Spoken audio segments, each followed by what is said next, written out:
There's a compliment that sounds like success, but often marks the beginning of a plateau.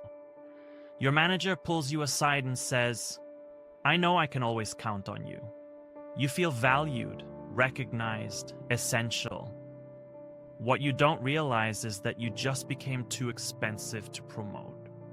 Being reliable at work is supposed to be good, and it is, in obvious ways. You get respect. You get trusted with important projects. You become the person everyone turns to when things need to get done right. But reliability has a hidden cost that most people don't see until it's already shaped their career in ways that are hard to reverse. When you're consistently reliable, organizations learn to depend on you. That sounds like leverage, like you're making yourself indispensable. But here's what actually happens. You get locked into your current function because the organization has a problem. If they promote you, who fills your role? Who handles the things only you know how to handle?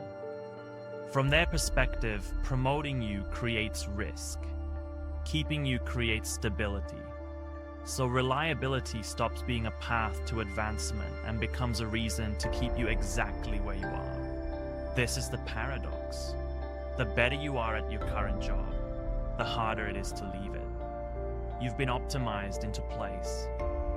Here's where it gets more insidious. The work you get changes.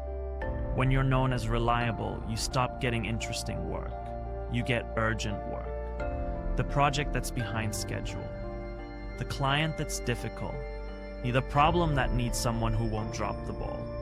These aren't growth opportunities. They're containment operations. And because you're reliable, you say yes. Meanwhile, the less reliable person gets the experimental projects, the strategic initiatives, the work that has visibility and permission to fail. Over time, your resume fills up with crisis management and execution under pressure, which sounds impressive until you try to move into a strategic role and realize your experience is entirely operational. You've been so busy keeping things running that you never got to build anything new. Reliable work is often invisible work. It's the work that prevents problems rather than creating breakthroughs. And what's invisible doesn't get rewarded in proportion to its value. You get thanked. You get told you're essential. But promotions go to visible wins, not invisible reliability. There's also an economic angle most people miss. Reliable employees are predictable, and predictable employees are easier to budget for. You're unlikely to leave suddenly, unlikely to demand a massive raise, unlikely to create disruption. So the organization doesn't allocate retention resources to you. They spend them on people who might walk. Over time, this makes you easy to underpay.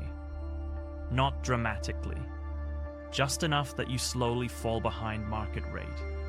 And you might not notice because you're not interviewing. You're busy being reliable. So what's the alternative? Not becoming unreliable. It's becoming selectively reliable. Reliable on the work that builds visibility and future options. Less available for the work that only keeps the machine running. The hardest part is emotional.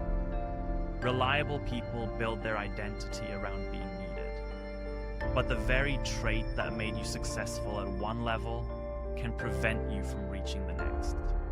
The system rewards reliability with more reliability. And once you see that clearly, you have a choice. Keep being the person everyone depends on, or become the person whose work actually moves them forward.